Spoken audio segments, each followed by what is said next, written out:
Mesdames et messieurs,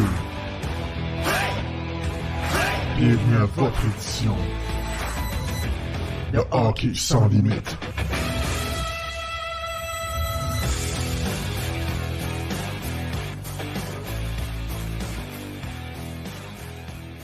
Bonsoir tout le monde, bienvenue à Hockey sans limite hebdomadaire du 7 novembre 2022. Le Canadien qui vient de subir deux revers de suite. Oui, c'est ça, on était 5-4. Ouais, deux revers de suite. Ben, une défaite en prolongation et une défaite à la régulière. Quand même, Canadien avec une fiche de 5-6-1, ce qui est pas mauvais, loin d'être mauvais. Vous avez vu Marc-André avec moi, à côté de moi, dans l'écran, bien sûr. Moi, je le pointe de même parce que mon écran est là, parce que j'ai comme deux écrans. Je suis comme... Mais il est plus de ce bord-là. Vous voyez Marc-André qui est là. Comment il va, Marc-André? Moyen, puis toi? Yes, toujours en forme. Toujours. Pas le choix. Pas le choix. Fatigué, travaille beaucoup, mais c'est la vie, comme on dit. L'argent qui rentre. Ouais, exactement. L'argent qui rentre, les comptes qui sont payés. C'est ça important. Exactement. Exactement. T'as si bien dit.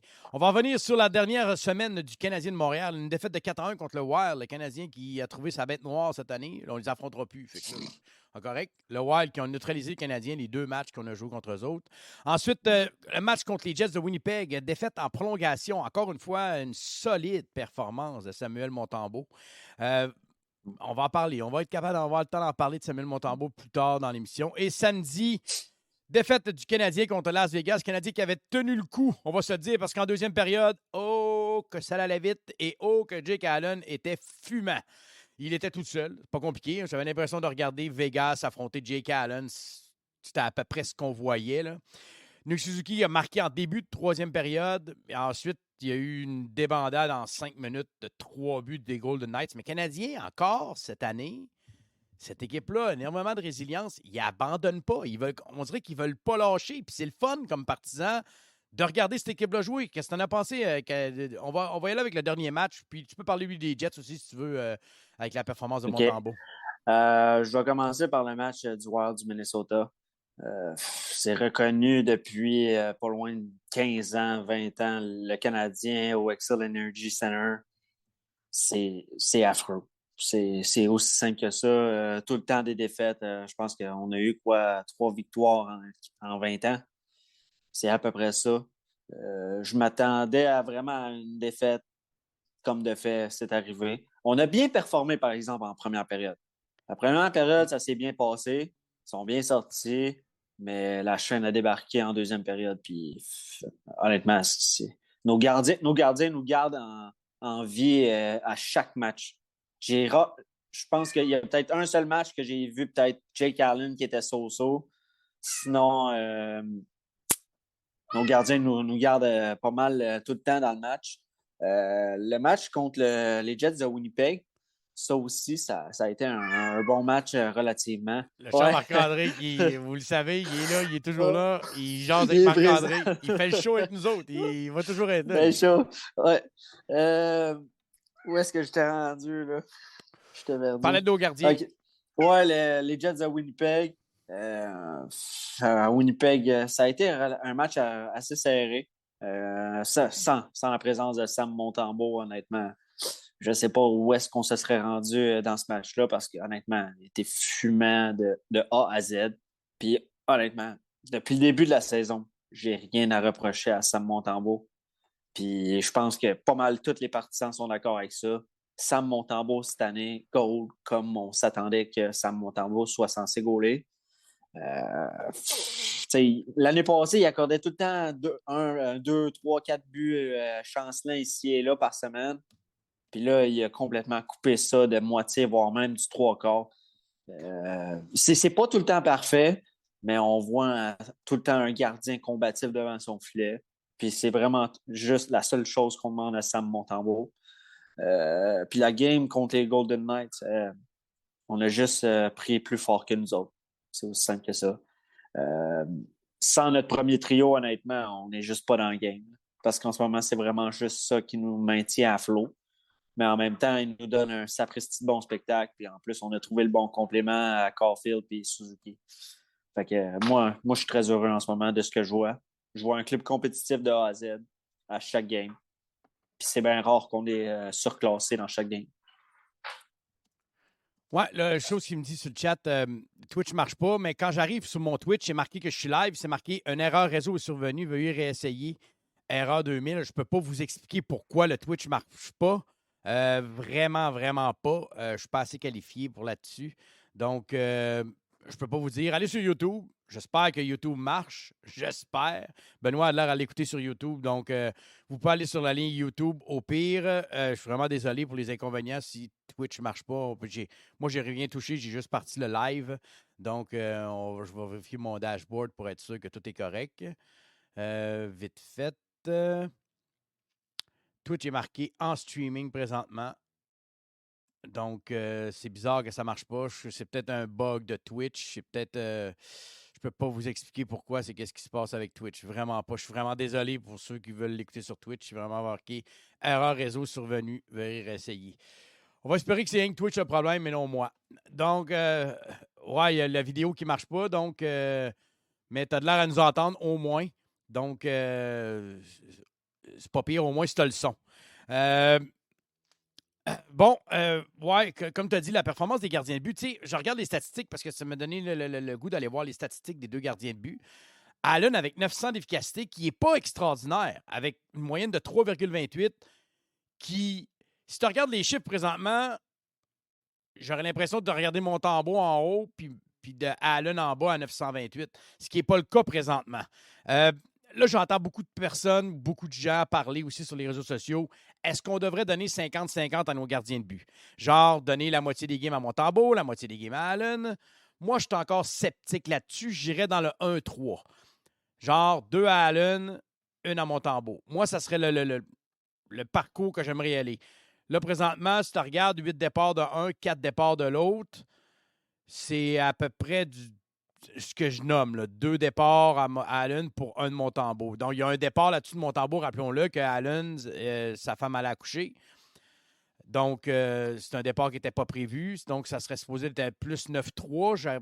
J'aime le 8-4 présentement. Mais es-tu d'accord avec moi pour dire, comme là, demain, il revient avec Allen? Moi, personne, je ne sais pas. J'aurais peut-être revenu avec Montembeault demain, mais c'est correct. Si ma C'est Montembeault contre qui demain? si ma mémoire est bonne, demain, c'est contre Détroit. Ouais, et Vancouver, Okay, on joue à Détroit demain. Et, OK, on a un à back-to-back. Montréal. On Ouais, joue à Détroit, Montréal le Montréal. lendemain. Donc, d'après moi, Ouais. le lendemain contre Vancouver, il va y aller avec Montembeault. Là. Ouais, ça risque d'être ça. Là, je vois Détroit, Vancouver, Pittsburgh pour cette semaine. Allen, demain, moi, personnellement, j'ai aucun problème avec ça parce que je peux pas vraiment dire que Jake Allen a été mauvais cette année. Il y a peut-être eu un match où est-ce que je l'ai senti pas dans le game pantoute.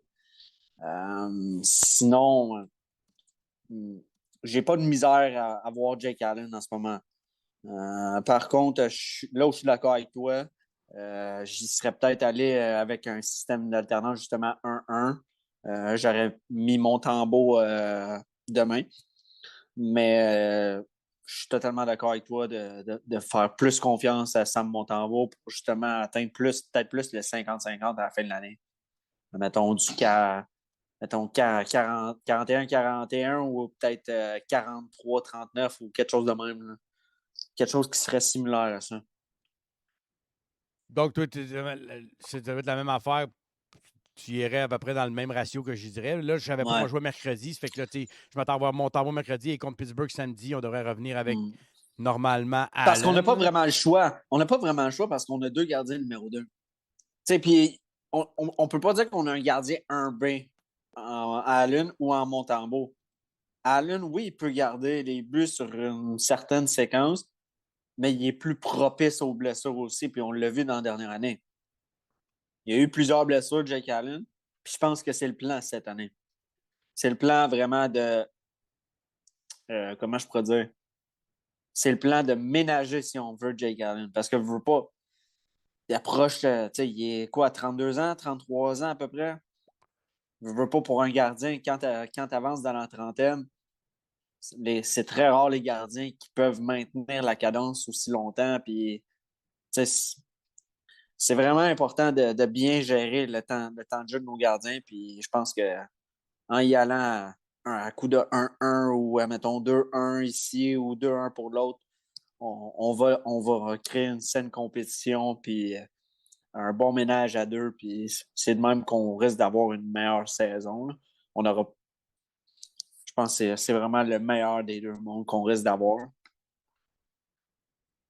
J'ai hâte de voir, j'ai hâte de voir. J'écoute les propos de Sylvain Senboxy. Merci beaucoup des clarifications.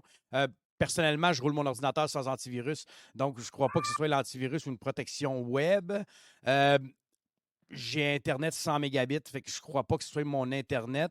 Donc, c'est peut-être le serveur de Restream, c'est peut-être le Streamlab qui a mal été transféré. En tout cas, tout ce que je peux dire, c'est que je vais envoyer les informations à Ellie pour qu'il aille vérifier ça au plus vite. Il est supposé de finir de travailler à 8 heures. Fait que je ne sais pas à quelle heure il va être chez eux. Sincèrement, désolé des inconvénients pour Twitch. Vraiment, là, allez sur YouTube. Je vais vous partager le lien sur YouTube pour être sûr que tout le monde peut pouvoir y aller. Via le chat. Désolé, Marc-André, c'est pas. On tombe pas dans le sujet, mais faut que j'y aille avec les gens sur le site. Ouais, je suis d'accord avec toi là-dessus. J'ai hâte de voir. J'ai hâte de voir qu'est-ce qu'ils vont faire, mais back-to-back, c'est évident s'il va avec Allen demain qui va revenir avec Montembeault le prochain match. On va y aller avec la nouvelle du jour avant de passer avec le reste des sujets, parce qu'on a quand même une coupe à passer. Rem Pitlick au balotage. Tu surpris? Moi, personnellement, légèrement surpris, je ne vais pas le cacher. Qu'est-ce que tu en penses de ça? Tu sais, j'ai entendu JC dire, est-ce que Hughes a utilisé la facilité en mettant Rem Pitlick, qui ne joue pas à la hauteur de ce qu'on a vu l'année passée, on va le dire cette année, là. Même s'il n'a pas joué beaucoup. Moi, personnellement, totalement surpris, honnêtement. Je m'y attendais 0 plus de bord. Par contre, c'est sûr qu'à force de se creuser les méninges et de vraiment regarder le dossier en profondeur, il ne faut pas oublier une chose. Rem Pitlick gagne 1,1 million cette année et l'an prochain. Mm-hmm. Donc, si une équipe veut le prendre, il prend son contrat au complet. Ouais. Le 1,1 l'année prochaine. Fait que ça, c'est quelque chose vraiment de non négociable. Là. Fait que ça va faire penser les équipes à 2, 3, 4 fois avant de le réclamer. Puis en même temps, si tu envoies Rem Pitlick en bas parce qu'il est non réclamé, ben au moins tu te dis le gars va se matcher mieux avec la gang de jeunes qu'on a en bas. Puis en même temps, il ne viendra pas pourrir l'ambiance qu'il y a au sein de l'équipe avec le Rocket de Laval. Là, tu viens de mentionner le point exactement que je n'ai pas entendu des panélistes. J'ai écouté une TVA, j'ai écouté une GC en arrière-plan à mon travail.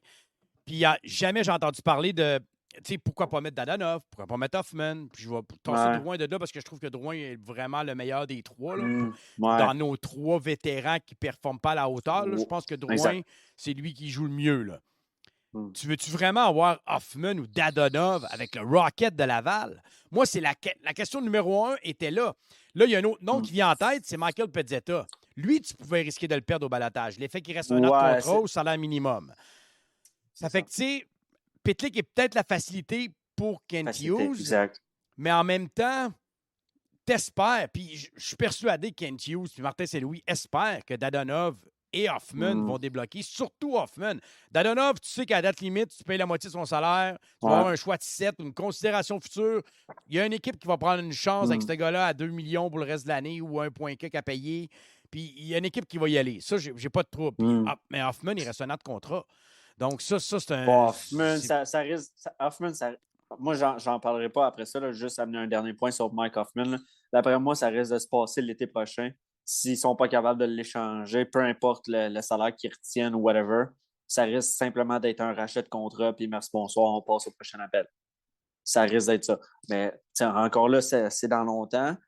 Mais là où est-ce que je voulais en venir avec pourrir l'ambiance à Laval, en parlant de Hoffman et d'Adonov, c'est au niveau de l'attitude. Avec quelle attitude ils vont aller à Laval. Dadonov, lui, il peut simplement dire « Non, je ne vais pas à Laval ». Mais en même temps, si tu ne vas pas à Laval, le GM peut te suspendre sans salaire. Puis là, après ça, jusqu'au point où est-ce qu'il pourrait juste déterminer « OK, regarde, moi, on coupe les ponts, puis on déchire le contrat à l'amiable, puis moi, je m'en vais jouer en Russie. » Ou je ne sais pas trop. Mais encore là, c'est pas la solution envisageable parce que je suis pas mal sûr que les deux joueurs veulent continuer leur carrière dans la Ligue nationale. Fait qu'en ce moment, t'espères. Tu lances les dés, t'espères que ça tombe sur un double parce que honnêtement, je vois juste pas la solution en ce moment avec ces gars-là parce que il manque de quoi, là. Ils ont pas de confiance, puis ils jouent tout croche. Des passes à l'aveuglette. Écoute, Hoffman, la dernière fois, je pense qu'on était en power play. Il a fait une passe à la ligne bleue. Il n'y avait absolument personne à la ligne bleue. Il n'y avait pas de jeu. Là, je regarde. Puis là, après ça, il repart derrière le net. Je pense que c'est la game suivante. Puis il laisse le puck en arrière, mais il n'y a absolument personne. C'est toutes des petites choses qui me font croire que ces gars-là, oui, ils manquent de production, mais ils ont juste zéro confiance en ce moment. Puis, ils sentent tellement la pression monter, veut pas. Un salaire de 4,5 millions, 5,5 millions, tu as beau être payé des millions, mais tu veux performer à hauteur de ton talent. Puis ces gars-là, en ce moment, ils font juste pas la bonne performance. Non, en effet, ça, je suis d'accord avec toi. Puis Hoffman, c'est. Tu sais, l'année passée, on a fini 32e. Puis je trouvais qu'il y avait un bon langage corporel. J'étais comme. Puis c'est pas comme si cette année, on l'avait foutu sa 4e ligne, puis dire. Tu sais, t'as quand même Dvorak comme centre, puis il a joué majoritairement avec Hoffman, puis il a même été essayé avec Caulfield et Suzuki. Tu sais, c'est comme. C'est pas comme s'il n'y avait pas des gens. Il était à la ligne bleue, il prend des tirs. Au lieu de chercher la ligne de tir, quitte à rater le net, il tire sur le défenseur. Ces one-timers sont pas ce qu'on a vu de lui. J'ai l'impression que lui, il n'a pas aimé le mot « on reconstruit » ou il n'a pas été dit directement le mot « reconstruction », mais le virage jeunesse. Bon, on l'appelle dans même à Montréal parce qu'il faut faire attention quand on sort les gros mots. Si tu dis reconstruction, le monde, il step up. Mais le virage jeunesse du club, on dirait qu'il l'a comme pris... on dirait qu'il l'a mal pris. J'aime pas son langage corporel, mais Dadonov, au moins, je le vois en désavantage numérique. Il bloque des tirs, il est intense sur le puck. Il a ajouté un arc à sa game qui n'en avait pas énormément, on va se le dire. Là. Dadonov, c'est vraiment un scoreur. Normalement, c'est un scoreur. Là, cette année, on va le dire, il ne score pas grand-chose. Lui ici, son langage corporel laisse à désirer. Là, Chantal Maccabé, elle l'a dit et elle l'a répété, j'ai pas menti, il avait vraiment tombé malade. Il a été mis rétroactivement sur la liste des blessés. Donc, c'est pour ça le move de Pitlick d'aujourd'hui. Donc, parce que demain, il fallait que Dadonov revienne. Il n'y avait pas le choix parce que tu peux pas dire, tu peux pas fêter, tu peux pas faker une blessure. Il faut que le monde comprenne que ça passe par la Ligue nationale de hockey. Tu peux pas dire tel joueur est blessé pour le fun, juste pour le tasser de tes 23 réguliers. Ça se fait pas comme ça. Il y en a plein qui disent ça. Ben ouais, non, il y a des enquêtes. Il y a des enquêtes qui sont faites. Ben oui, parce que n'importe quelle équipe pourrait booster une équipe de 26 joueurs et dire il y en a 3 qui sont blessés ou il y en a 3 qui sont malades puis ils ne jouent pas de l'année. C'est pas de même ça marche. C'est vraiment surveillé. Donc, j'ai hâte de voir. Mais pour moi, stratégiquement, c'était ça. Pitlick à Laval, il va aller là avec une bonne attitude. Les deux autres. C'est sûr. C'est boy. Mais il ne faut pas oublier une chose aussi dans le cas de Rem Pitlick. C'est que l'affaire, c'est que au trade deadline, quand Jonathan Drouin va être parti, quand Dadonov va être parti, Rem Pitlick va revenir. Rem Pitlick va remonter à Montréal pour justement finir la saison puis justement prendre le spot qui lui revient et laisser nos jeunes se développer à Laval. C'est le point. Pour moi, c'est là où est-ce que Kent Hughes a voulu jouer sa game. Il a voulu envoyer Rem Pitlick à Laval en pensant que personne ne va réclamer son contrat. Parce que dans le pire des scénarios, il y a quelqu'un qui réclame Rem Pitlick, on libère 1,1 million. C'est vraiment ça. Parce que si personne ne le réclame, il s'en va à Laval. Après ça, une fois que nos joueurs vont être échangés, s'ils le sont, d'après moi, ils vont l'être parce qu'il y a tout le temps des preneurs, peu importe le prix. D'après ça, il va remonter à Montréal. Puis après ça, on va pouvoir passer à autre chose. Mais d'ici ce temps-là, il fait juste s'acheter du temps. Puis on espère que nos vétérans débloquent pour justement faire de la place à Rem Pitlick. Dans les sujets que tu m'as envoyés tantôt, je veux continuer avec les Canadiens vite fait. L'utilisation de tu sais, quand j'ai vu que on va y aller avec la suspension d'Anderson, mérité ou pas? OK. 100%. Ouais, moi aussi. Puis j'aurais même pas été surpris qu'il y ait 4 matchs. Ils ont dit boarding, mais tant qu'à moi, ce que Josh Anderson a fait, c'est dangereux. C'est la définition même du terme charging. Assaut, si on veut. Oh, oui. Puis moi, c'est le genre de geste que je veux complètement enrayer parce que Score c'est 5-2, inutile. il vient de scorer 3 buts. Pietrangelo C'est était. Tu l'as vu, vulnérable. Anderson, il avait le temps, là. Il avait le temps de Ben ralentir et oui, de l'éviter, là. il est parti dans l'arrière du filet. Il a pris ses 10-15 enjambées. Puis Anderson, c'est un des patineurs les plus rapides facilement en ligne droite de la Ligue nationale. Puis, écoute, je le voyais partir, puis je me dis, ça y est, il va le tuer. Puis, il est arrivé le long de la bande. Ça aurait pu être désastreux. Ah, Imagine si, justement, tu sais, son coup tombe de la mauvaise façon face à la bande. C'est la visière qui a mangé le coup. Tu bouge vois plus. que la tête, elle revole, mais c'est la visière qui a Bouge mangé le plus. coup. Fait que Moi, j'aurais pas juste donné 2 matchs. Mais c'est les standards que la Ligue nationale a voulu imposer. Il impose ça à la Ligue nationale, au comité de discipline. Ils doivent sûrement en faire d'autres petites magouilles en arrière des bureaux. Là. Ça n'a juste pas de sens. Pour moi, c'est la Ligue la pire ligue, la plus mal gérée que j'ai vue à date. Là. mais c'est correct, la suspension t'a mérité. Là. Oui, elle comme... mérité, 100%. Moi, tant qu'à moi, là, j'aurais donné 4-5 matchs faciles. C'est juste pour lancer un message.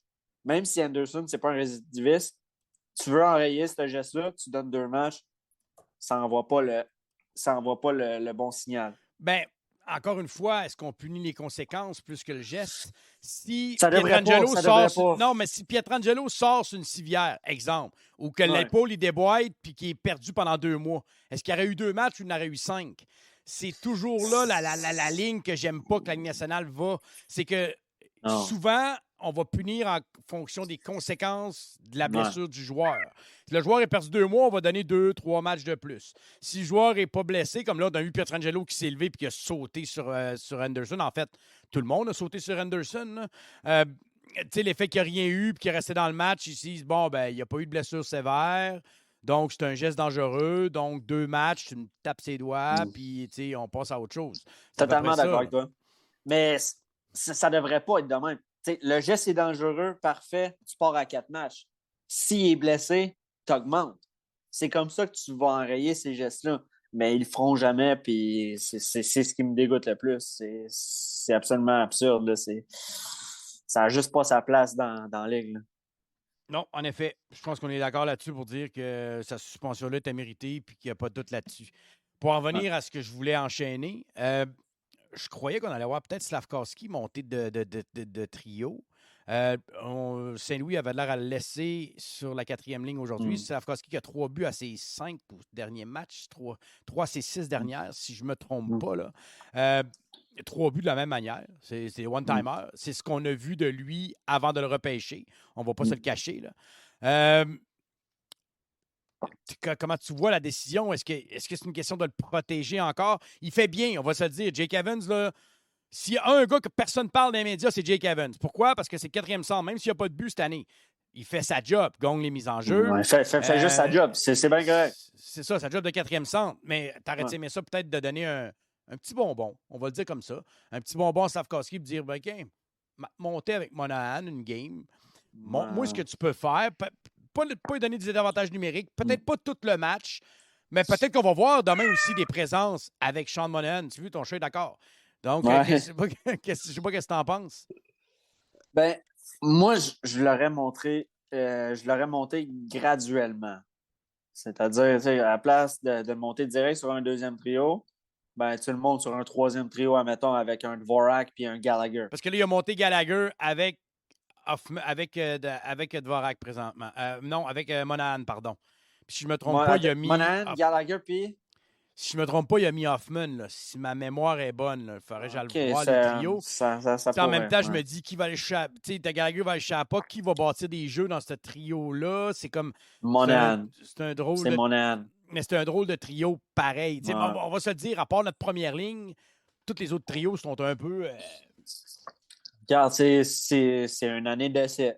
Il faut que ça débloque parce que Caulfield et Suzuki ne pourront pas traîner l'équipe à 50% des buts toute l'année. C'est impossible. Non, ça va loin. Là. Ça va diminuer. Puis si les autres trios se mettent pas en marche, ben, on va voir la dégringolade. Puis on va voir nos chances augmenter pour le top 5 du prochain repêchage. C'est vraiment ça qui va arriver. Par contre, si jamais on réussit à trouver un deuxième puis un troisième trio qui performe, ben là, on risque d'avoir un peu plus de meilleur hockey, si on veut, parce que sans le trio de Caulfield, honnêtement, c'est vide.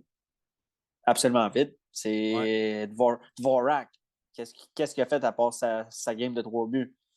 Il est bon ses face-off. Bon ses face-off, bon défensivement. OK, parfait, mais t'es payé 4,5 millions. T'sais, ça, on n'en parle pas, mais parce qu'il fait quelque chose de bien, il est bon défensivement, puis il shut down. Gallagher, il joue bien dans sa zone, puis il est intense, puis il se crée des chances, puis à un moment donné, ça va débloquer Gallagher. Mais il est quand même surpayé pour ce qu'il fait. C'est vrai que il y a Joailly sur le chat, là, c'est Matador, Mador? C'est Mador son nom? Ouais, c'est Mador. Il dit, Dvorak, Gallagher, Slavkovski, ouf, qui passe le puck. C'est vrai que c'est pas une bonne combinaison. C'est un peu ça le problème présentement, c'est si Hoffman jouerait à ses pleines capacités, si tu as Hoffman avec Slavkovski et Dvorak, tu dis, Hoffman est capable de faire des bonnes passes normalement. Là. Cette année, là, il est là présentement. Je ne vais pas dire cette année parce qu'il reste encore énormément de matchs, il y a le temps de débloquer, là, mais présentement, il n'est pas en confiance. Fait que d'envoyer Slavkovski avec un gars qui ne joue pas super en confiance, c'est peut-être pour ça le fait que Saint-Louis l'a gardé sa 4e ligne pour se dire, il joue bien avec Evans, puis il joue bien ce trio-là. C'est juste donner un peu plus de minutes. Je regarde le power play. Ouais, c'est ça. Il mériterait plus. Moi, comme je t'ai dit, je ferais graduellement. À la place de le mettre à 2 direct, tu le montes. Tu le montes graduellement. Tu le montes sur un 3e trio. Puis, tu le montes sur un 3e trio, puis après ça, tu le montes sur un 2e trio. Tu lui donnes de plus en plus de minutes, tu lui donnes de plus d'importance, tu lui donnes des petits bonbons avec ses performances qu'il a faites. Parce que écoute, moi, je m'en cacherai pas. Je vais toujours être transparent dans mes paroles. En début de saison, je pensais que Slavkovski allait directement dans la Ligue américaine. Parce que, écoute, c'était complètement affreux ce qu'on voyait. Là. Au camp d'entraînement, pour moi, il y avait juste 0 place dans l'alignement pour Slavkovski. Mais plus les matchs avancent, sa courbe de progression est complètement constante. Elle est constante, puis dans le bon sens. Fait que, moi, je comprends le point où est-ce que Saint-Louis veut y donner plus. Déjà là, au départ, il n'y avait pas de powerplay. Là, il y a un powerplay. Drouin avec Dvorak et Slav. Je sais pas, moi. Mais tu sais, Drouin... Moi, je ferais Drew Monahan avec Slavkovski. Moi, je pense que ça peut être intéressant. Ça pourrait être bon parce que Monahan, c'est un très bon passeur, Sean Monahan. Ouais. C'est pas un marqueur. C'est pas un marqueur, Sean Monahan. C'est un gars qui est capable de t'en mettre 20, mais à la base, c'est un passeur. Là. Mais c'est plus un passeur. Drouin qui a une super vision, puis tu as Slavkovski qui, avec son physique, va dans les coins, il peut bien protéger la rondelle. Moi, je pense que ça pourrait être une bonne solution. Puis en plus de ça, tu pourrais relancer Drew. Fait que, si tu relances Drew, là, écoute, tu donnes une arme de plus. Parce que Jonathan Drouin, comme tu as dit dans l'avant-match, ce gars-là, c'est le moins pire des 3 en ce moment. Là. Puis les 3, je pense que pas mal tout le monde sait de qui qu'on parle. Ouais. Ça a été parlé en long et en large. Ça ne me tente pas de revenir là-dessus. Mais tout ce que je souhaite, c'est que Jonathan Drouin se relance puis qu'on réussisse à l'échanger à une place où est-ce que Jonathan Drouin pourrait jouer au hockey sans se soucier d'autre chose. Parce que là, en ce moment, là, il est dans une ville québécoise en tant que Québécois. Il se fait casser les couilles à chaque jour de sa vie parce que t'es trop payé, t'es ci, t'es ça. Mais j'ai juste hâte que Jonathan Drouin soit libéré de tout ça et puisse jouer au hockey en paix. Peu importe, no matter what, peu importe l'équipe. Juste jouer au hockey sans regarder toutes les insultes qui se fait bombarder parce que certaines sont justifiées, mais il y en a d'autres qui ne sont pas justifiées. Non, c'est clair, c'est clair. Je crois que s'il y a un gas qui peut débloquer d'ici la fin de la saison, c'est Jonathan Drouin, personnellement. Lui puis Hoffman. J'ai encore confiance que Hoffman retrouve sa game. Je pense qu'il y a un lent début de saison, mais il peut peut-être avoir une autre. Il doit revenir à la base. Là, parce que ça n'a juste pas de bon sens. Là, il doit revenir à la base. Hoffman doit revenir à la base. Ça n'a juste aucun sens. Parce que lui, son pain et son beurre, c'est ses buts. Si tu n'es pas capable de marquer, au moins, soit stable défensivement. Mais en ce moment, il ne fait rien. Il n'est pas stable défensivement. Il est des jeux de passe, des jeux de mollesse. Puis... Là, on a notre ami Daniel Provo qui est sur le chat, lui, qui n'est pas un grand fan de Jonathan Drouin. Là. Ça, il a le droit. Ouais. Mais il dit jouer non, sans c'est contact. Mais à regarder les derniers matchs de Jonathan Drouin, puis non, ça n'a aucun rapport. une chose que j'ai remarqué de lui, c'est qu'il va dans les coins. Il va dans les coins puis il travaille. Ouais, il veut s'en sortir. Il veut, mais il n'y a rien qui fonctionne présentement. Là. Mais moi, c'est une chose que j'ai remarqué cette année, c'est qu'il va beaucoup plus dans les coins que les années d'avant. Beaucoup plus. Est-ce que c'est optimal? Non, c'est Jonathan Drouin. Non, c'est un gars de skills. Il sera jamais optimal. Non, ça sera jamais à ce niveau-là. C'est Suzuki a 7 mises en échec cette année. Là. Ouais. Drouin en a 6. Jonathan Drouin va toujours rester Jonathan Drouin avec un gars de séquence. Tu vas le voir plus dans certains matchs, puis là, à un moment donné, whoop, va disparaître, puis après ça, whoop, va revenir avec une séquence. Mais là, en ce moment, il n'y a juste aucune séquence qui se fait parce que Jonathan Drouin est dans une espèce de trou noir, une espèce de spirale, si on veut. Tu sais, à force de tout le temps ruminer de ses insuccès, Jonathan Drouin, c'est ça. Parce que lui, il vit que de hockey. Jonathan Drouin, c'est que du hockey dans sa tête. Puis c'est justement pour ça qu'il a été arrêté longtemps du hockey. Parce que justement, il dormait plus, puis il faisait de l'insomnie, ici, ça, tous ses problèmes de santé.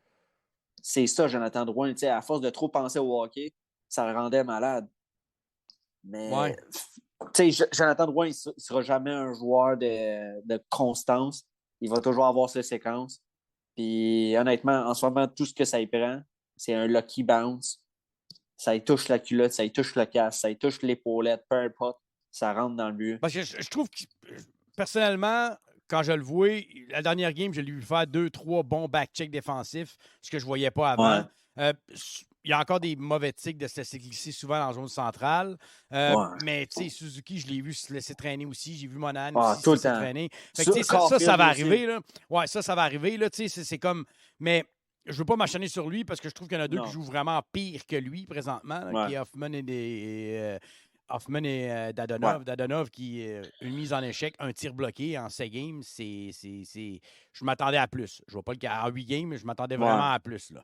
Il joue bien en désavantage numérique, là, 2 minutes 12 par match, ce qui est beaucoup là, en désavantage numérique. Dans les attaquants du Canadien, tu as Joel Armia à 2,26, Evans à 2,22, Dvorak à 2,16, puis Dadonov à 2,12 des attaquants. Là. C'est quand même le 4e attaquant le plus utilisé. Fait que c'est pour ça que je trouve une utilité présentement à Dadonov qui va revenir demain.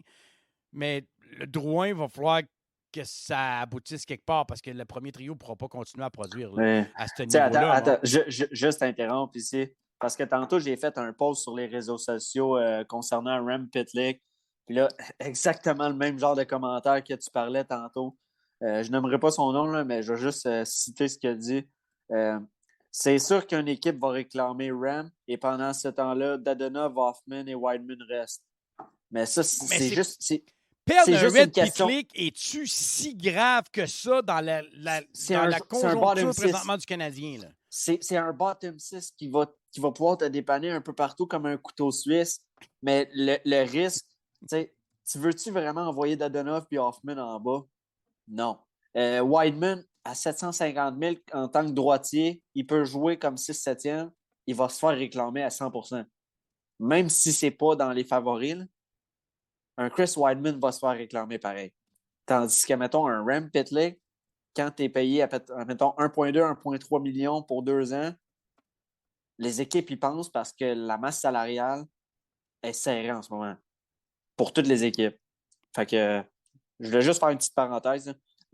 C'est à peu près le même genre de commentaires qui sortent, puis qui sortent, puis qui sortent. Puis la réflexion est simple à faire.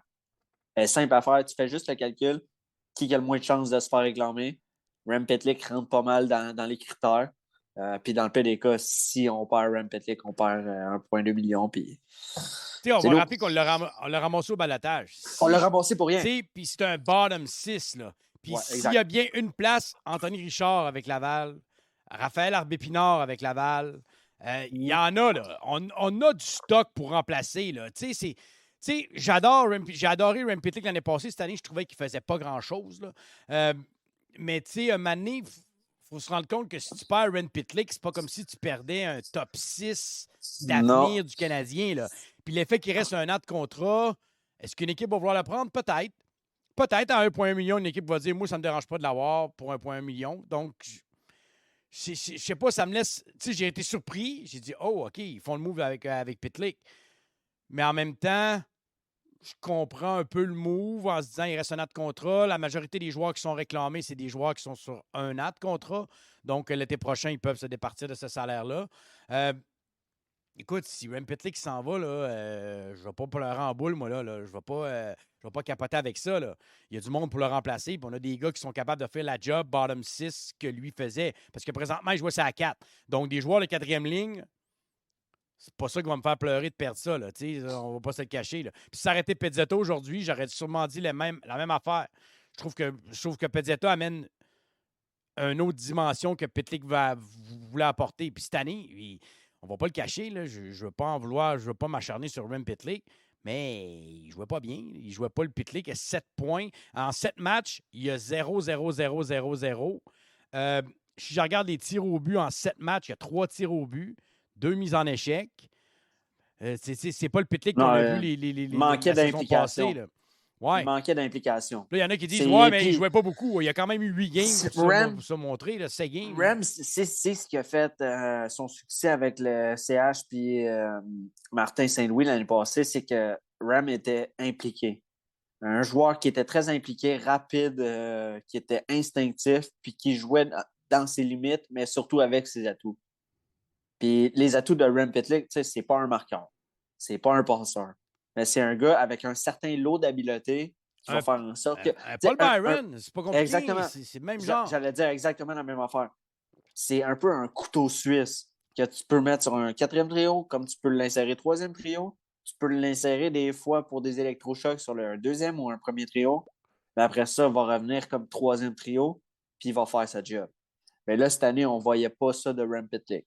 Il n'était pas impliqué, il ne jouait pas dans ses atouts, il ne jouait pas dans ses limites, puis il pensait trop sur la glace. En ce moment, c'est ce que je voyais de Rem Pitlick. Ouais, même affaire. Je voyais la même chose de lui. C'est pas compliqué, j'écoutais des matchs, puis je me disais, il n'est pas là. Puis il y a eu des matchs qui ont pogné deux pénalités, un autre qui a mené 2 de suite. Ah, mon Dieu. Tu joues sa 4e ligne, puis tu pognes des punitions, dont une en zone offensive. Puis ça que les coachs détestent. Là.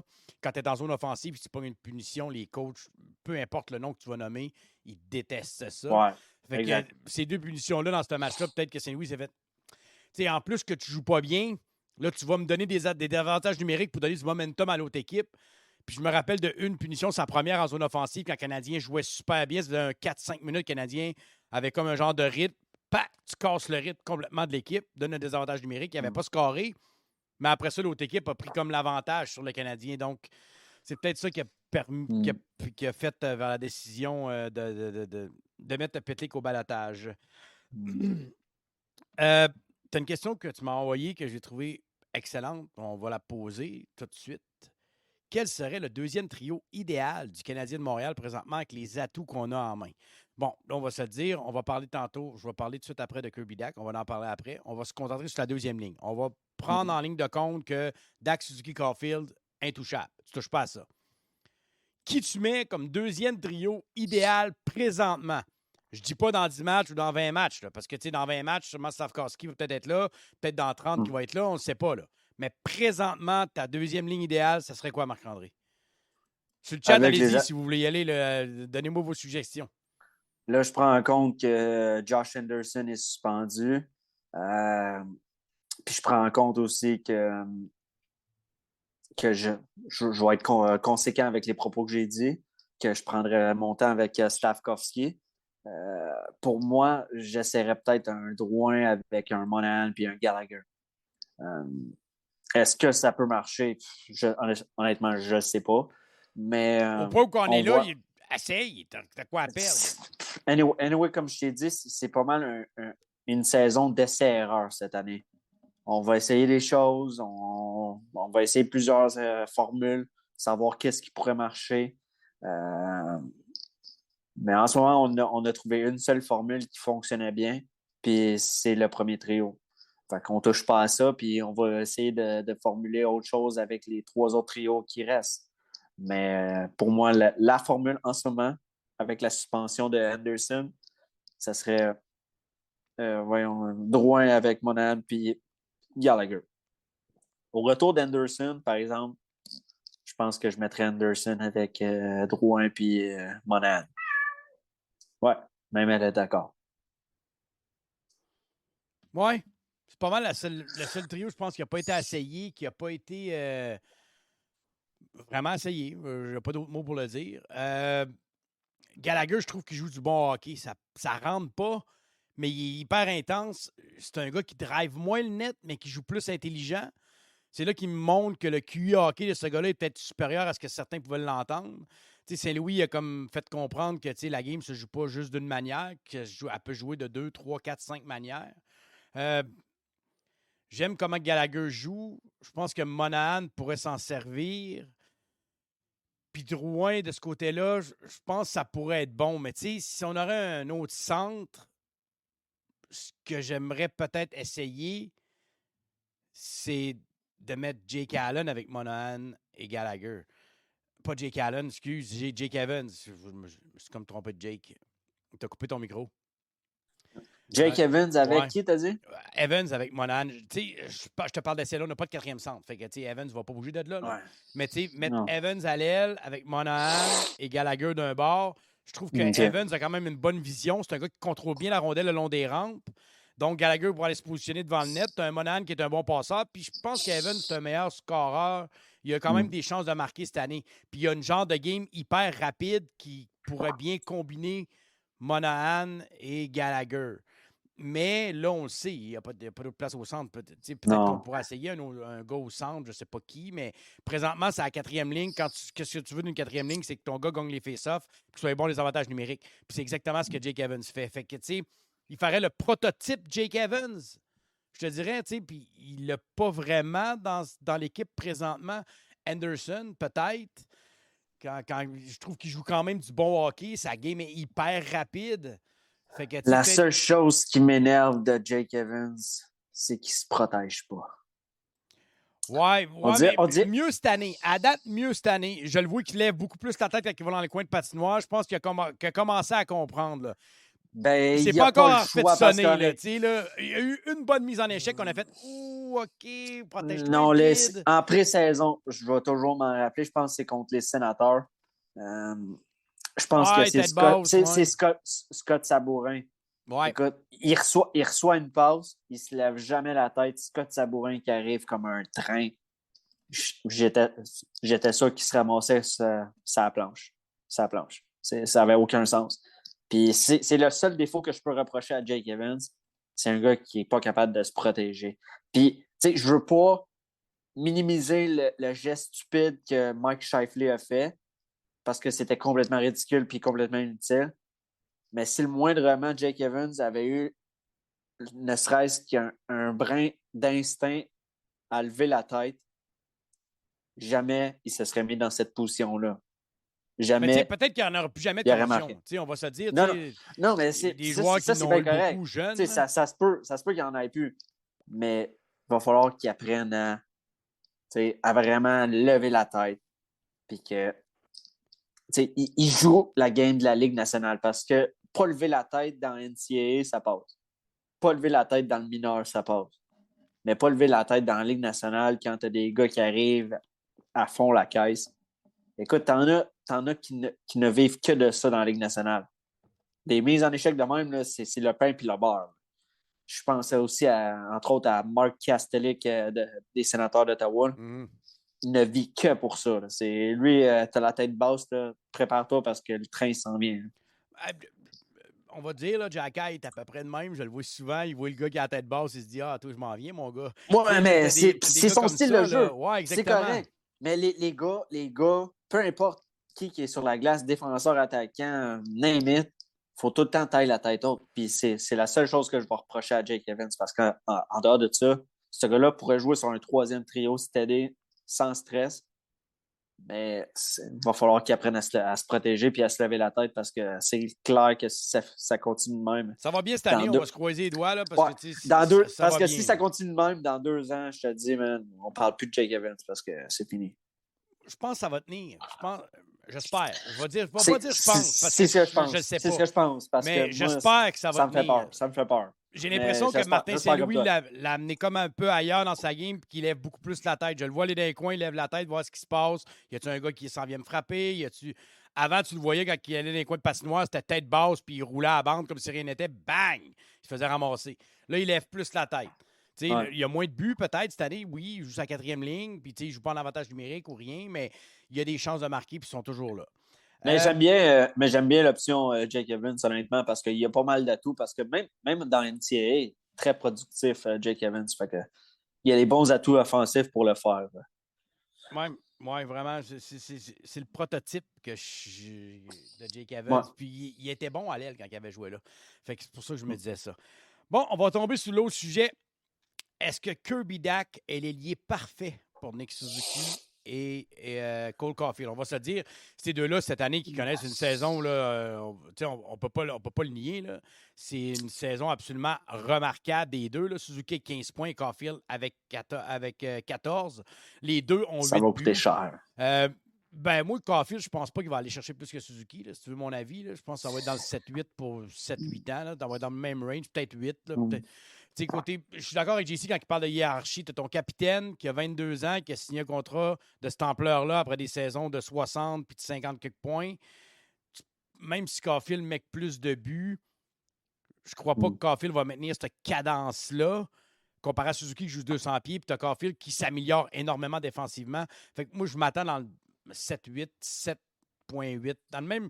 Moi, je donnerais le même salaire que Suzuki. Vous êtes des buddies, vous êtes des chums. Donnez-vous le même salaire, puis let's go, man. Bâtissez là-dessus, puis avancez. Là. Surtout qu'on parle du cap salarial qui risque d'augmenter peut-être de 4 millions dès l'année prochaine.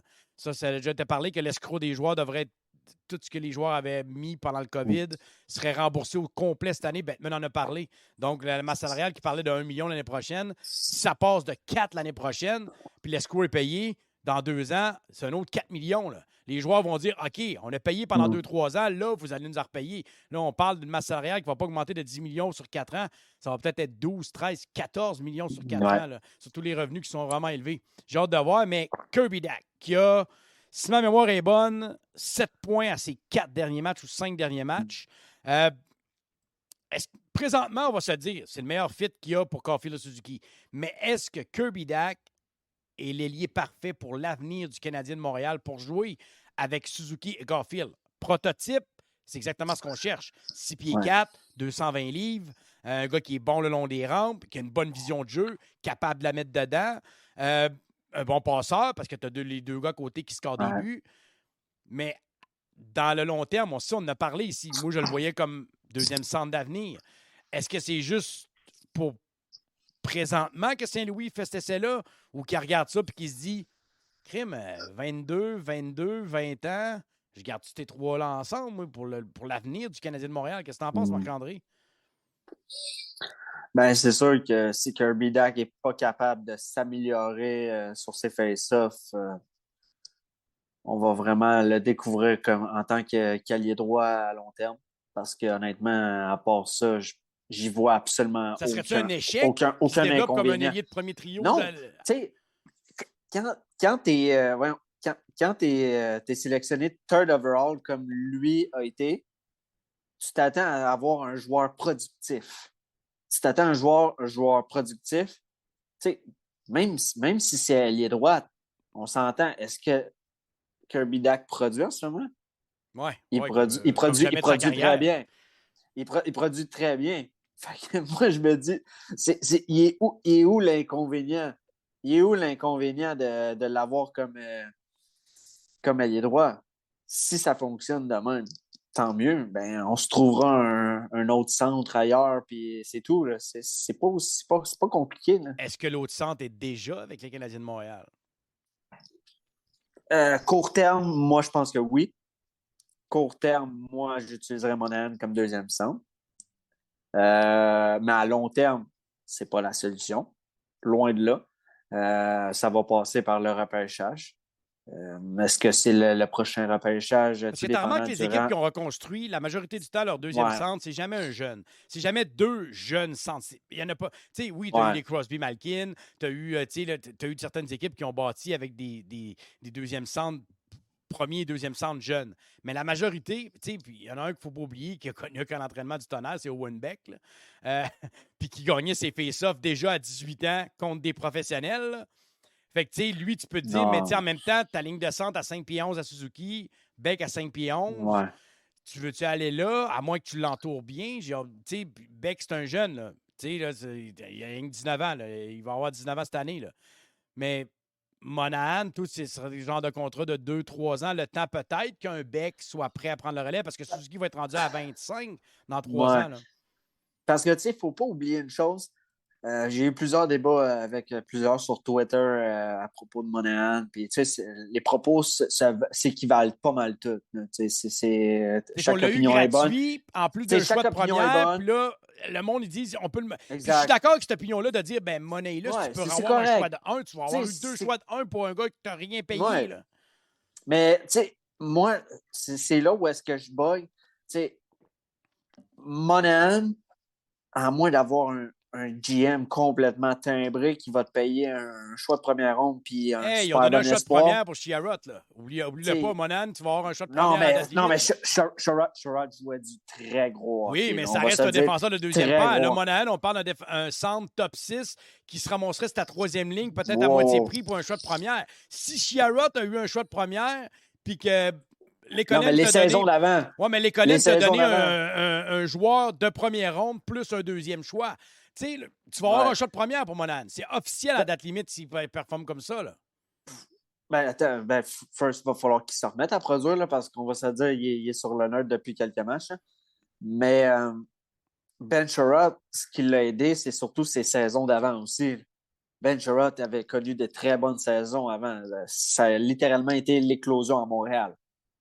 Puis même Lekonen, dans son rôle, c'était ce que l'Avalanche croyait que c'était l'élément manquant à leur conquête de la Coupe.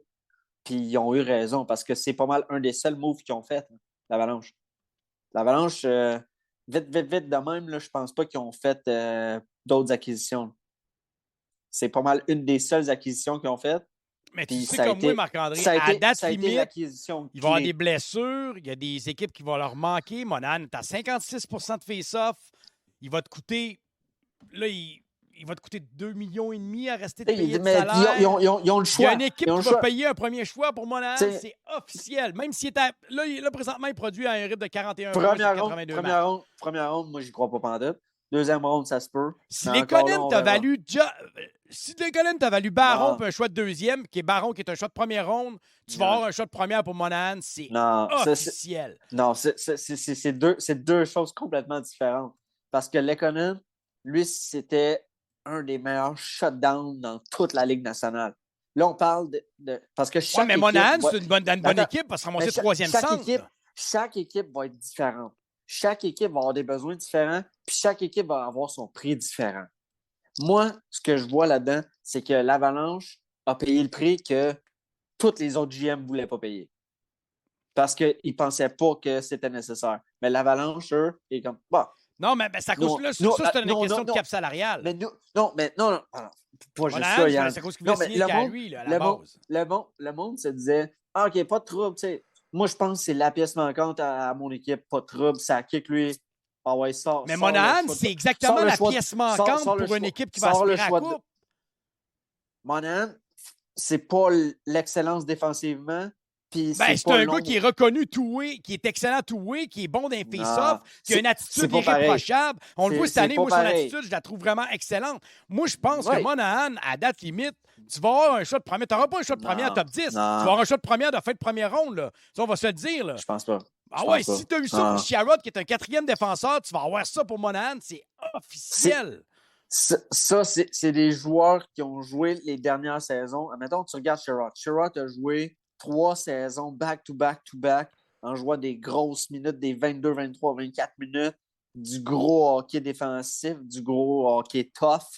Puis que Panthers ont fait exactement ce qu'ils voulaient. Ils voulaient un défenseur tough comme Ben Sherratt, puis ils l'ont eu. Lekkonen, l'Avalanche, ils se sont dit, hey, Il y a parfait, une équipe Lekkonen, qui va leur manquer un Lekkonen- troisième centre. Tu sais Lekkonen, l'importance du bottom Le- 6 aux séries Lekkonen- éliminatoires.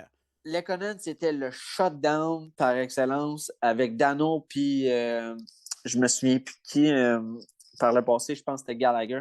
Mais c'était un des éléments clés du shutdown qui faisait en sorte que ce gars-là, écoute, il était incroyable défensivement.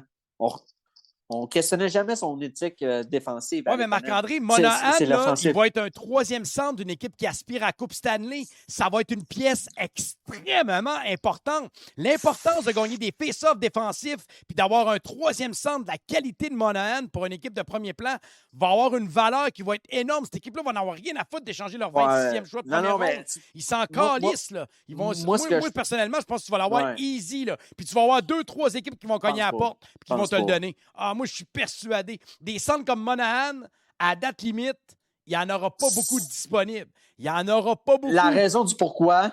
Je parle bien sûr en payant la moitié du salaire.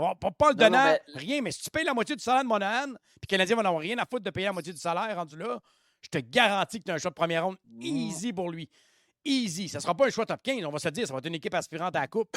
Mais jouer une équipe comme, exemple, Colorado, qui va se dire, OK, moi, Monahan, troisième centre, à 3 millions, pour le reste de l'année, il va rester peut-être 2,5 à payer. M'a donné mon choix de première ronde, moi, je m'en fous. Parce que moi, je veux la Coupe Stanley. Fait que moi, je m'en fous de mon 26e, 27e ou 28e choix cette année. Tu comprends? Ça ne sera pas un top choix, mais ça va être un choix de première ronde quand même. Là.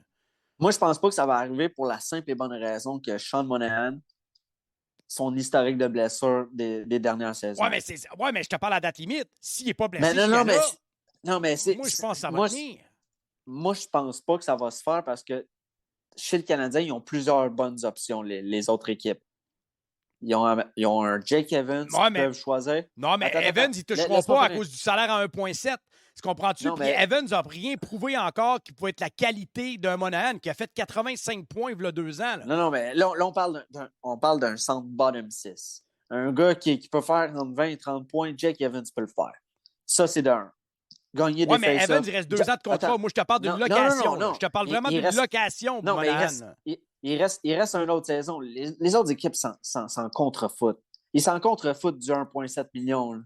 Pour un joueur de cette qualité-là. Oui, mais le Canadien ne le donnera pas. Le Canadien ne l'échangeront pas. Mais le Canadien, il ne donnera pas. Il ne donnera pas. Je te le dis tout de suite. Il n'y a pas de centre backup, 4e centre à Montréal comme Jake Evans. Il n'y en a pas. Je te le dis tout de suite, Kent Hughes n'échangera pas Jake Evans. Il va échanger Monahan, il va vouloir dealer Dvorak, mais il ne touchera pas à Jake Evans. Il va se dire, moi, je le garde, mon 4e centre. Moi, je fais juste te dire ce que les GM peuvent voir de l'extérieur. Oui, ils peuvent voir un gars. Moi, j'aspire à Coupe Stanley, tu m'offres Monahan à 3 millions ou Jake Evans à 1,7, je prends Monahan. Demain matin, sans hésiter. Sans hésiter. C'est un vétéran, il connaît la game. Ça dépend du rôle que tu veux remplir. Pour moi, c'est le troisième centre. Parce qu'ils ont 3 options. Ils ont un Monahan qui n'a quasiment pas joué les dernières années, en ce moment, mais s'il n'est pas blessé à date limite, s'il n'a pas manqué de match, il n'a pas été blessé, là. Je te parle de ça, un Monahan en santé, moi, là. Je te parle pas d'un Monahan qui risque d'être blessure. Pour le reste de l'année, s'il a toffé jusqu'à là, il va toffer, là.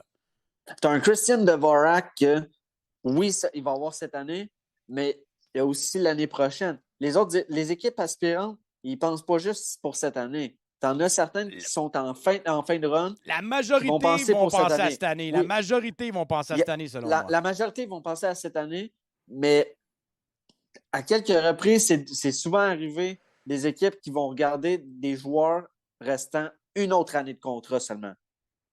Puis ça pour moi, c'est gold en ce moment. D'avoir un centre, admettons, comme Christian Dvorak, qui gagne du 55-60% au face-off, qui peut shut down. Monahan est dans le même range. Monahan est dans le même range avec beaucoup plus d'upside offensif. Puis en série, ce bottom 6-là, il est important. Puis Dvorak, il reste 2 ans de contrat. Moi, je te parle de location. Je te parle pas d'un gars qui pourrait être bon parce que Dvorak, l'été prochain, tu peux le dealer puis tu peux avoir de quoi de huge pour lui. Mais je te parle à date limite. Une équipe qui va se dire, OK, il me reste 25 games à jouer. Je n'ai besoin en série. Sean Monahan est le gars que je veux. Deuxième ronde. Côté attitude, tu sais, Dvorak, là, il sourit jamais, puis tu sais, il ne doit pas parler bien dans le vestiaire. Là. Monahan, c'est...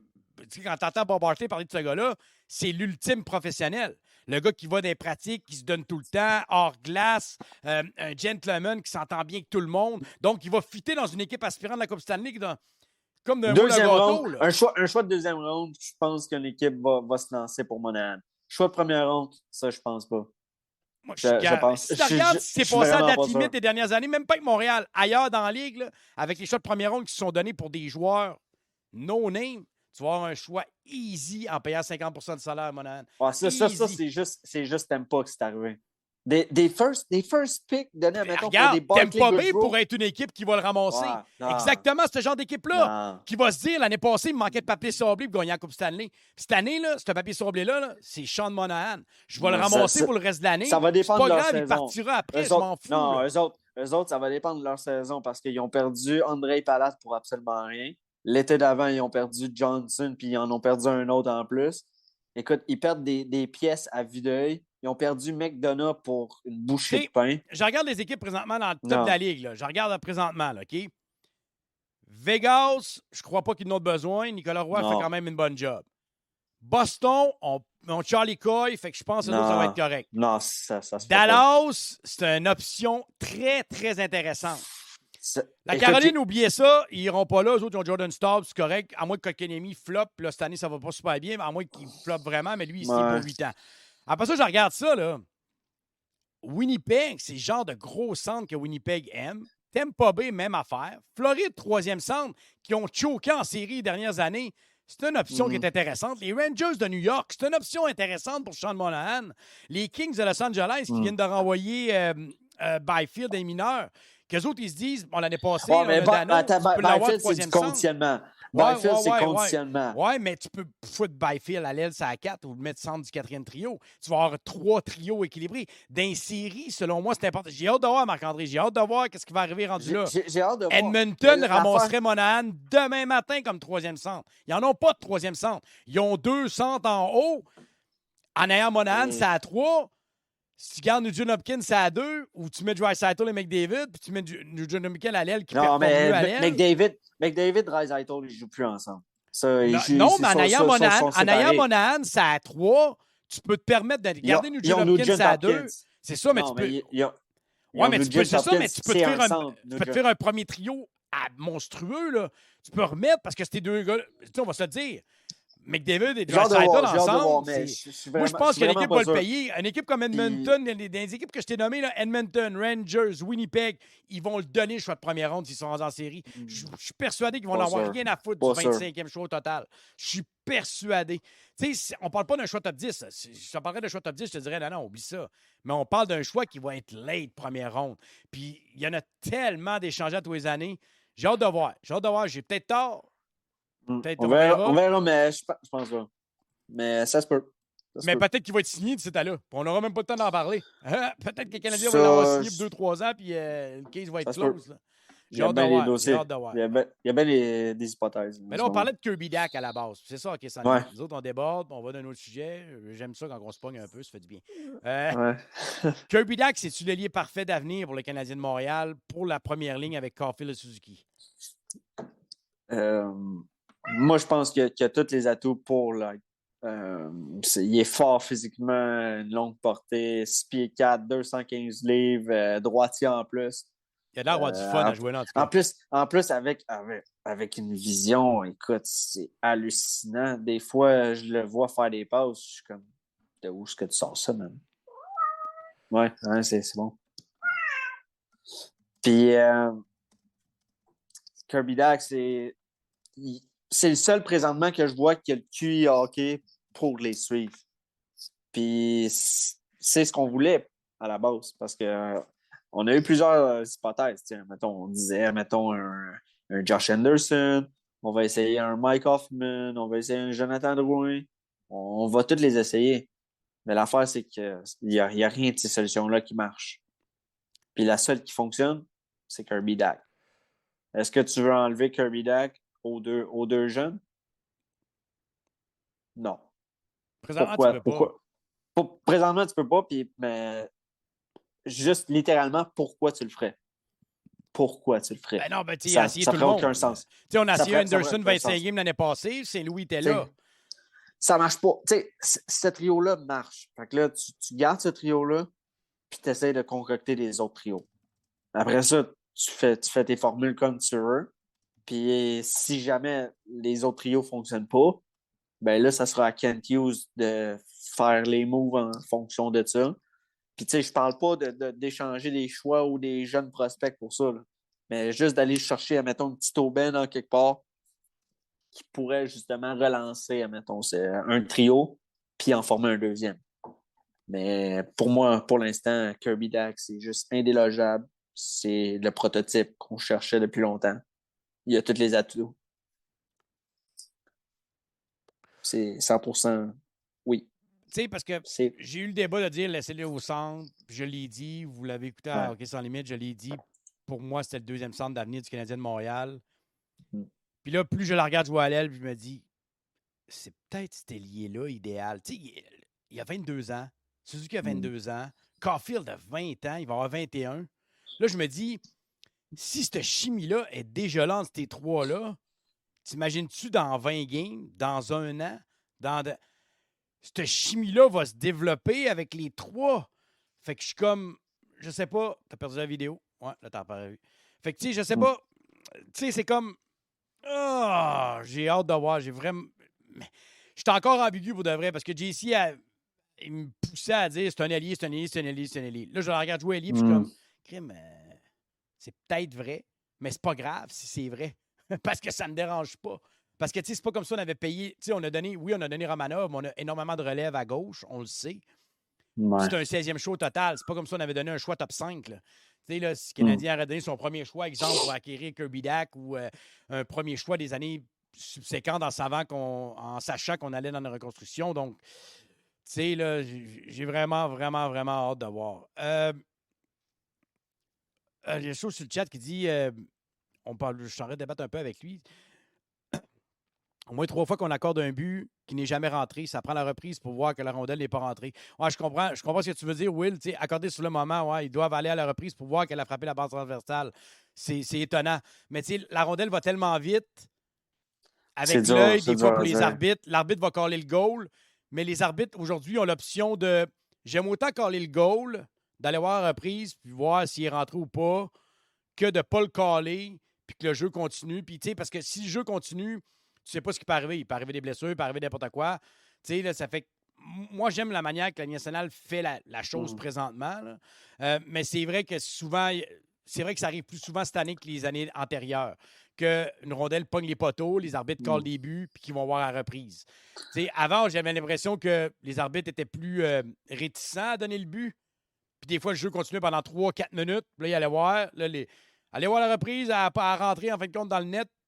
C'est la manière que les buts sont faits. Des fois, elle pogne la caméra, des fois, elle pogne le poteau, puis elle sort vite. Même les filets. Des fois, elle pogne le coin du filet, puis les filets sont tellement rigides que les rondelles sortent vite. Dans les années 80-90, les filets étaient tellement mous. Elle pognait le filet, t'es sûr qu'elle roulait dans le filet. Là. C'est vraiment différent. Mais c'est vrai que ça arrive beaucoup plus souvent cette année que les saisons passées. Dernier dossier qu'on va parler, Marc-André. Un dernier dossier qui a fait beaucoup de ravages, on va se le dire, à travers la Ligue nationale de hockey. La saga Miller avec les Bruins de Boston. Une saga qui a pris des propos, qui a pris des proportions vraiment, vraiment incroyables, on va se le dire. Là. Il a pris des proportions vraiment grandes. Le gars qui a fait du bullying envers un enfant... c'est comment on peut dire ça? Je veux pas. Handicapé, je pense. Ouais, handicapé ou. Autiste. Ouais, un autiste, pardon. Bergeron, qui a été d'une déclaration, disons-le, là, c'est vrai que Bergeron, on savait déjà que c'était un grand capitaine. Là. La culture que nous avons construite ici va à l'encontre de ce type de comportement. Nous sommes une équipe construite avec du caractère et des personnes de caractère. Ce qu'il a fait est inacceptable et nous le tolérons pas. Dans ce vestiaire, nous sommes tous sur l'inclusion, la diversité, le respect. On va rappeler les faits que Miller avait fait, dont beaucoup de bullying, beaucoup d'intimidation, et en plus, ils ont fait manger des jujubes qui avaient passé dans la toilette avant. Oui, il avait 14 ans. C'est vrai. C'est vrai qu'il avait 14 ans. C'est vrai qu'il était jeune quand il a fait ça. Là. J'ai vu certains comparer ce geste-là à ce que Mailloux a vécu. J'ai bien de la misère avec la comparaison des deux. Je trouve que ça va pas entre les deux. La différence, c'est que Mailloux a reconnu tout de suite, a demandé à la Ligue nationale de ne pas le repêcher en première ronde, donc il reconnaissait avoir fait de quoi de grave. Puis il a tout de suite été en programme, il a déclaré coupable, il a tout de suite été en programme pour se réhabiliter tout de suite. Miller, on n'a rien vu de ça. Même que la famille n'a même pas été avisée par les Bruins de Boston, que les Bruins de Boston n'avaient même pas appelé la famille pour leur demander leur avis, de dire ça vous dérangerait-tu qu'on signe ce joueur-là, ou ça vous dérangerait-tu que ce joueur-là joue dans la Ligue nationale un jour, ou de quoi de même?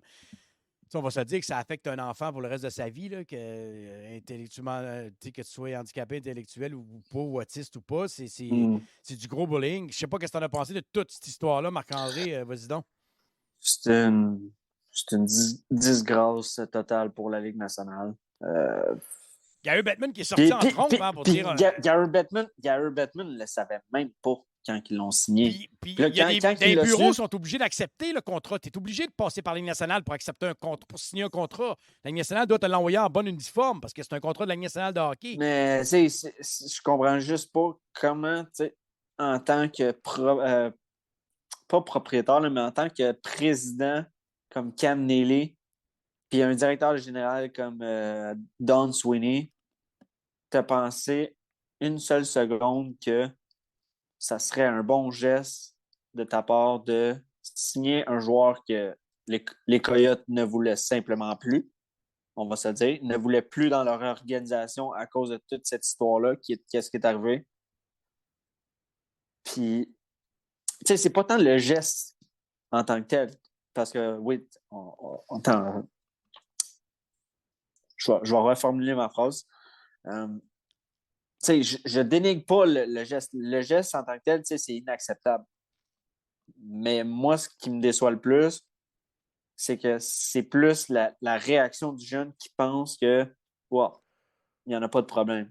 On va rappeler que c'est un joueur de quatrième ronde des Coyotes qui savait départir de lui à cause de ça. Là. Exact, mais c'est pas le fait qu'il ait posé le geste, mais plus sa réaction par la suite qui a fait en sorte que ça a différencié du dossier de Mailloux. Parce que Mailloux, il a fait un acte de jeunesse, littéralement, de jeune adolescent. Il a purgé sa peine, oui. Mais c'était même pas du bullying. Lui, là, c'était simplement une petite photo avec une fille qui était de dos ou whatever, pif, paf, pouf. Une photo aurait dû faire une fellation. C'est une fille qui faisait une fellation, puis il a filmé le dessus de sa tête, d'attitude. C'est comme... Il a demandé pardon. C'était stupide, c'est complètement ridicule, puis ça n'a pas plus sa place. Il a dit que c'était stupide, il a dit que ça n'avait pas sa place, il a demandé de ne pas être repêché. Juste de demander de ne pas être repêché, c'est à cause que le gars était repentant, puis il savait qu'il avait fait de quoi de grave. Là, mais le Canadien a voulu lui donner une chance, puis la chance, c'est de mûrir à travers tout ça, puis le gars l'a fait. Il a fait des efforts. Mais lui, aucun effort. Lui, j'ai pas entendu aucune déclaration de lui dans les médias. Aucun pardon. Aucun pardon.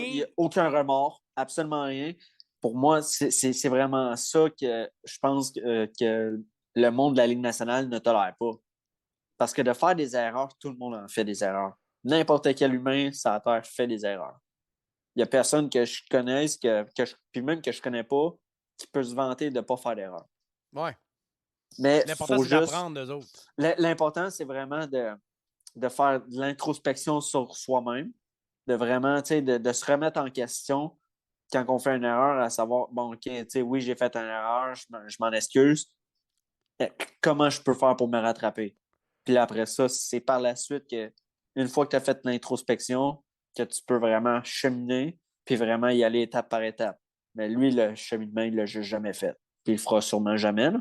Parce qu'honnêtement, ça a eu lieu à 14 ans, puis là, il est rendu à vingtaine d'années.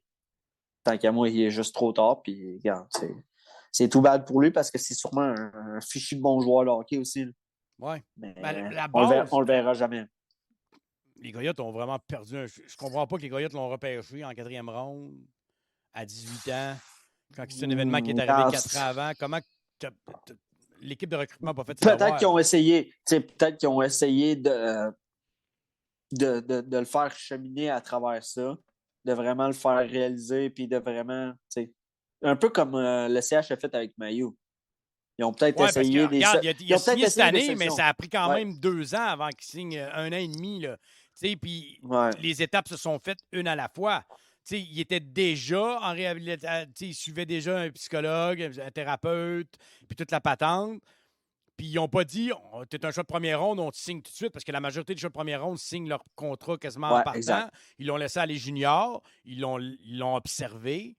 Puis sûrement qu'il y avait des observateurs hors glace, à l'école, au hockey. Puis on sait qu'il va jouer à London avec les Hunters.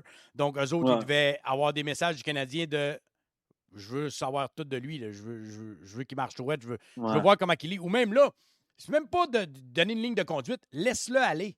Vois comment il agit. C'est de même que tu vois si c'est un être humain appris. C'est pas en disant t'as pas le droit de faire ci, t'as pas le droit de faire ça. Là, l'autre va dire OK, je suis les règles. Mais si tu le laisses aller, puis qu'il continue à suivre les règles, c'est là que tu vois que le gars il est dans le bon chemin. Puis à date, il a suivi toutes les étapes, une par une, pour sa réhabilitation. Puis là, quand il a signé avec le Canadien, si tu as remarqué les commentaires, 90% des commentaires étaient comme bonne signature, on a hâte de le voir. Puis, tu sais, c'était comme le monde avait compris que le cheminement s'avait fait de ce côté-là. Oui, il a fait son cheminement. Puis c'est ce que je pense que les Coyotes espéraient avec Miller quand ils l'ont repêché. Parce que veux pas, tu sais, c'était juste arrivé 3 ans et demi ou 4 ans plus tôt. Là. Mais moi, ce que j'avais vu, c'est qu'ils ne savaient même cheminement pas. aurait pu se faire. Le cheminement aurait pu se faire. Mais apparemment que le jeune a démontré zéro remords, puis ça ne dérangeait pas plus que ça. Puis c'est pour ça que les Coyotes ont juste décidé de couper les ponts avec Miller. Mais c'est juste dommage qu'un jeune de même ne veuille pas apprendre de ses erreurs, puis ne veuille pas cheminer parce que ça aurait pu donner une belle affaire, une belle occasion de se reprendre, surtout avec une équipe C'est quand même arrivé comme en les Browns. 2017-2018. C'est quand même dans une époque où, que, me semble, on devrait plus voir ça. Là. Je trouve ça un peu triste de voir qu'un jeune de 14 ans peut faire encore des. Puis je suis persuadé qu'il y en a encore de nos jours, c'est ça le pire, parce qu'il. Mais il Mais, était repêché en quelle année? si je ne me trompe pas, je vais aller voir pour le fun. Il y a 2 ans. Mitchell Miller. Mitchell Miller. Je vais aller voir. Donne-moi 2 secondes. 2020. Pas de quatrième ronde. 2020, ça veut dire 2002. Ça veut dire à 14 ans, ça veut dire en 2016, Il y avait techniquement. 18 ans, fait que là, il y a 20 ans, donc on parle de. Là, il y a 20 ans, exactement. Fait que ça veut dire, c'est ça, il est né en 2002. Fait que, tu sais, à 14 ans, c'est 2016. Fait que c'est quelque chose quand même qui date de 6 ans. Là. Mais c'est quand même dans une époque 2016 qu'on en parlait déjà beaucoup. C'est comme. En tout Ouais, cas, c'était très présent. Là, ouais, puis je crois pas que ce gars-là, s'il est déjà rendu à 20 ans, n'a pas encore fait il le fera réhabilitation. pas. Il le fera pas. Il le fera pas. Il le fera pas. Il n'y aura pas de carrière dans il n'y aura pas de carrière professionnelle. C'est pas compliqué. Puis même une équipe en Europe ne voudra pas d'un gars comme ça. C'est clair. La société d'aujourd'hui n'accepte pas ce genre de geste-là ou ce genre de choses-là, à moins d'être vraiment repenti puis de faire une déclaration majeure de dire je vais suivre un psychologue, je vais suivre ci, puis j'ai l'impression que ce gars-là, il s'en fout de ce qu'il a fait. Il a de l'air de ça parce qu'il parle pas. Fait que si tu parles pas, on va avoir les préjugés qu'on peut avoir sur un gars qui dit rien. Là. C'est ça la différence avec Mailloux, selon moi. Une énorme différence. Merci beaucoup, Marc-André, pour ce super show-là. Écoute, on a fait quoi, 1h20? C'est quand même pas pire pour un hebdomadaire. Demain, on ne fera pas d'avant-match, je vous le dis tout de suite. Donc, demain, pas d'avant-match. On va vous souhaiter un excellent match. Je vais y aller avec tes prédictions pour la semaine du Canadien. Détroit, Vancouver, Pittsburgh, back-to-back Détroit. Détroit qui vont extrêmement bien cette année, avec déjà 7 victoires, 3 défaites. Ensuite, les Canucks qui, disons-le, eux autres, commencent à aller bien. Là. Ouais. Pas été bon au début de l'année, mais faisaient pas aux Canadiens de l'année passée. Malgré qu'ils ont énormément de punch à l'attaque et qu'ils ont quand même une équipe bien meilleure que les avances de 2 buts qu'ils avaient laissé filer au début de la saison. Puis Pittsburgh, après ça, qui s'en vient à Montréal pour un deuxième match. Les Canadiens qui les avaient surpris, rappelons-le, il y a 2 semaines avec Montembeault devant le filet. Tes prédictions sur 6 points, sur 6 points cette semaine? Pittsburgh, OK. Pittsburgh, on les avait surpris 3-2 plus tôt cette saison. Moi, cette semaine, je prédis un 2 points sur 6. Le 2 points, ça va être contre les Canucks de Vancouver. Je crois qu'on va profiter justement de ce match-là à la maison pour terminer la séquence de défaites parce que je pense que demain à Détroit, on va perdre. Calendrier de les Wings- descente qui est quand même intéressant pour le Canadien. Tu regardes Détroit qui va bien, puis ça, tu as Vancouver, Pittsburgh, New Jersey, Columbus, Philadelphie, Buffalo, Columbus, Chicago, San Jose. C'est pas, comparé au mois d'octobre, C'est que je pas m'attendais à rough. 2 victoires, là, C'est pas rough, mais mais le Canadien ne peut pas se permettre de prendre. Mais là-dedans, dans tout le calendrier que tu as dit, il y en a plusieurs équipes qui sous-performent en ce moment. Je pense notamment aux Devils du New Jersey. Puis, moi, Philadelphie, c'en est Euh, une qui surperforme pour moi. Là, que Carter Hart, il goal sa tête présentement. Est-ce que ça va toffer? Carter C'est l'équipe Hart, qui se fait le plus dominer ouais. là, dans la Ouais. ligue avec une fiche gagnante. Là. New Jersey, qui sont premiers de leur division, ça va-tu toffer? Ça aussi, j'ai hâte de voir. Ils ont une bonne équipe quand même, les Ouais. Devils. Là. Ouais, ben c'est justement ça que je pense. Moi, les Devils, là, ça va un peu mieux, par exemple. Parce qu'en début d'année, c'était pas Jojo. Je me rappelle qu'ils ont mal commencé, mais là, ça semble se replacer pour les Devils du New Jersey. Ils sont premiers de Mais leur bref, division là, présentement. Là. ouais, je viens de le voir. 9-3. Ouais, 9-3, putain, ça fait changement du début de saison. Fait que non, c'est ça. Moi, je prédis défaite demain à Détroit. Victoire ici à Montréal contre Vancouver. Mais les Pingouins qui vont nous redonner notre monnaie de notre pièce avec une défaite contre les Pingouins samedi. Fait Mais là, qu'un avec- 2 sur 6. Mais là, avec 3, moi. J'ai l'impression qu'on va en avoir une défaite en prolongation là-dedans. Peut-être 1-1, samedi à Pittsburgh. ça serait Tu sais, respectable. je ne m'attends pas à une victoire demain. Ils vont me surprendre s'ils gagnent demain. Tant mieux s'ils gagnent demain. Là. Tu sais, là, Ouais. Je pense que Détroit, mais peut-être qu'ils vont savoir adapter du dernier match qu'on a joué à Détroit. Rappelez-vous, le dernier match à Détroit, Mhm. ça allait quand même vite pour les Canadiens. Le Canadien qui avait été cherché, si je ne me trompe pas, on avait-tu gagné le dernier match à Détroit? Non. Non. Hein. Sans Jack Allen, on se faisait démonter. Oui, 2-0. Oui, 3-0, 2 buts d'un filet désert. Ouais. On se faisait démonter. Ouais.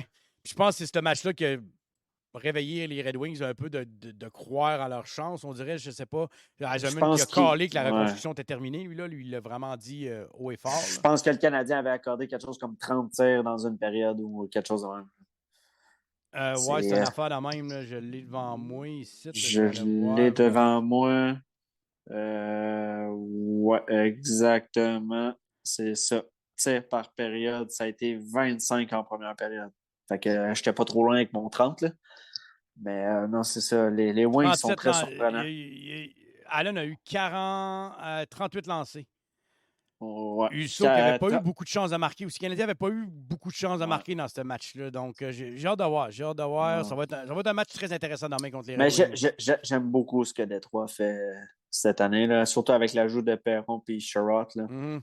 C'est des très belles ajouts. Ouais. Ouais, Avec Villéoso aussi devant le filet, très surprenant. J'aime bien ce qu'il fait. Pas le meilleur, mais en même temps, ils ont mis une bonne équipe devant lui. Fait que ça va donner quelque chose de très bien.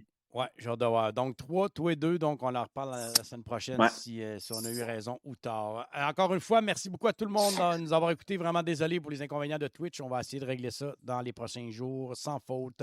Merci beaucoup, Marc-André. Yes, merci à toi, Yann. Merci à tous nos auditeurs. Nous, on se revoit. Je vais essayer d'en faire un pour mercredi. Je vous promets pas, mais je vais essayer fort de faire un avant-match mercredi. Donc, on vous souhaite un excellent match demain Canadien contre les Red Wings. Attention à vous autres, tout le monde. À mercredi, peut-être.